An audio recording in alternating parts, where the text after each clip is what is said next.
Auto dimensions, huh? Never did take the time to look through this. Hey, wouldn't it be great if this guy really could explain how my car works without all that technical stuff?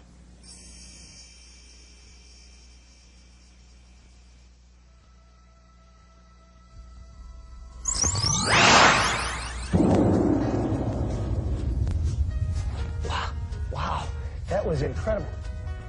Where am I? Welcome to Auto Dimensions, where all things are possible and you can see your car as never before.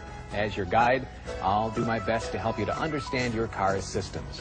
All these systems: electrical, ignition and fuel, cooling, steering and suspension, brakes, and preventive maintenance to keep all those systems in good shape. And choosing your service partner for the checks, adjustments, and repairs you can't do yourself. Oh, great, but all I really know about my car is how to drive it. I mean, everything else is pretty much a mystery to me. What's worse is I got this know-it-all neighbor. I've seen him. And he's got this brother. Who runs a garage. Yeah. Well, George, what you really need is to know more about your car. Wouldn't you agree? Yeah, I think you're right. But like I said, my car's a mystery to me. So where do I begin? We'll begin right here. See, our goal is to view all these dimensions for a complete view of how your car operates. Of course, even though we see each system separately, they work together so that your car runs smoothly and efficiently. So where we start is up to you. Well, how about electrical? Okay.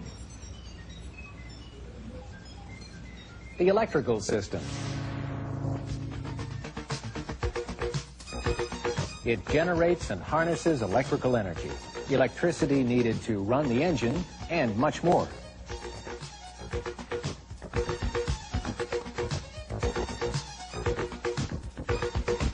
Well, hey, even I know my car uses both fuel and electricity. Well, that's right, George, but each is supplied by a separate system.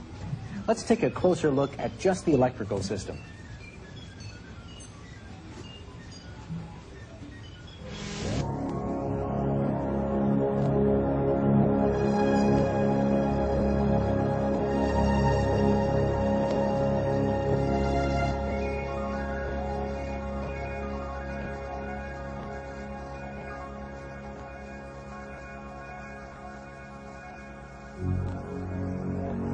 Look familiar? Wow, I've never seen a battery that big before. Well, you said anything's possible in auto dimensions. Well, George, the battery is where your car stores its electrical energy. How? Chemical action, that's how. Now, you wouldn't do this at home, but just for demonstration purposes, let me show you. What are those things? Lead plates.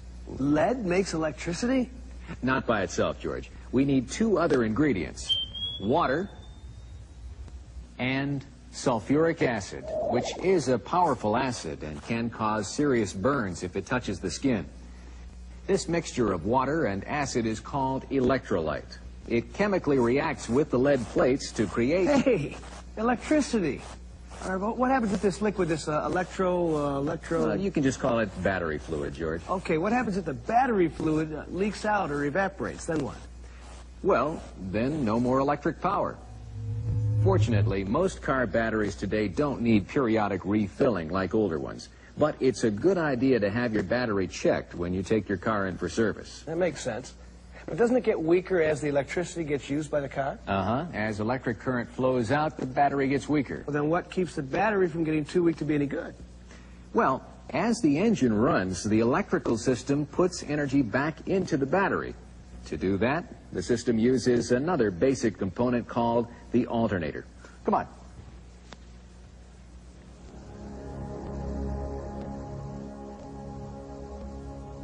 The alternator produces electric current, but only when the engine is running. It's driven by that belt. When the engine stops, the belt stops moving. And the alternator stops producing current. The alternator is connected to the battery, which stores the electrical energy. That's called charging the battery. I get it. Does the alternator's voltage change when I drive at different speeds? Good question. To make sure the battery gets consistent voltage, the alternator has a built-in voltage regulator. It works as a control to prevent overcharging the battery. So then if I do have an electrical problem, it's not necessarily the battery. The alternator or the voltage regulator might be goofed up. Right again, George. But you can avoid problems if you keep the entire electrical system in good condition. Okay, but how do I get my engine started in the first place? Does the battery do it? Well, I think you can get your answer with these. Keys? Okay, where's the car? Right in front of you. Go ahead, turn the key. Hey! That's the sound of your starter motor. It's what really gets the engine moving. It runs on electricity. So then the battery doesn't start the engine, it starts the starter motor. When you turn the key, a switch sends electric current from the battery to the starter motor, which then turns the engine. The engine only needs a few turns to get started. Well, what keeps it running? Well, that's part of the ignition and fuel system. That belongs to another dimension, so be patient. There's still a little more to know about the electrical system. Take a look at this. Wow, all those wires. Now, I know they must carry current, but where do they lead? Well, that depends. Your car's electrical system is a lot like your own nervous system. Each wire carries current to components that need electrical energy to operate. Let's look at the headlight circuit, for example. Turn on the switch, and current flows into the individual headlights. Okay, that's the headlight circuit. But what about all the other things in my car, like the wipers, the turn signals, the radio? Do they each have their own circuit, too? Yes. So each circuit has its own switch to turn it on and off. And when it's on, the current flows through the circuit wires to whatever part I want to work. Right, George. Now, let's go. Go? Go what? How'd we get here? Don't tell me anything's possible in auto dimensions. Hey, that's the instrument panel. Yep, and it's part of the electrical system you see most often. The switches are grouped together so that they're easy to reach.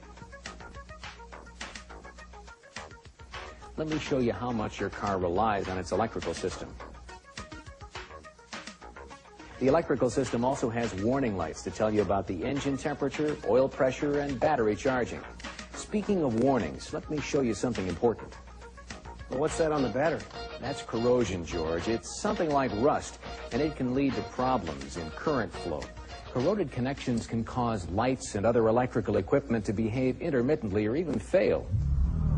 Well, don't keep me in the dark about all this. Tell me, what can I do to keep my electrical system in good condition? Well, there are 3 simple checks you can make. 1, check for any corrosion, primarily on the battery posts and cables. You can clean the posts with a battery post cleaning brush, available at auto supply stores. 2, check battery fluid level, or have it checked when you take your car in for service. 3, check the alternator belt for tightness and wear. Remember, the alternator keeps the battery charged. Whoa, 1, 2, 3. That's simple enough. Sure is. But remember, a simple inspection is the best way to keep the electrical system in good shape. In a quality service facility, a certified technician can check the entire electrical system. The battery and charging systems are checked for proper operation. And the technician looks for damage and corroded connections.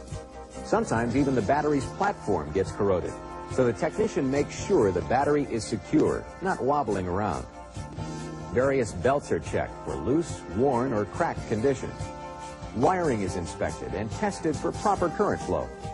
And the alternator, voltage regulator, and starter motor are all checked for proper operation. So there you have it, George, your electrical system. Well, you know, that wasn't as hard as I thought it'd be. Well, you've learned a lot about how your electrical system works. But when problems do develop, take your car in for professional inspection and service. Oh, I will. Well, what's next?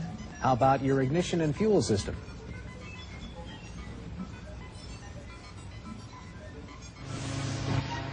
The ignition and fuel system's basic job is to provide fuel to the engine and ignite it to keep the engine running.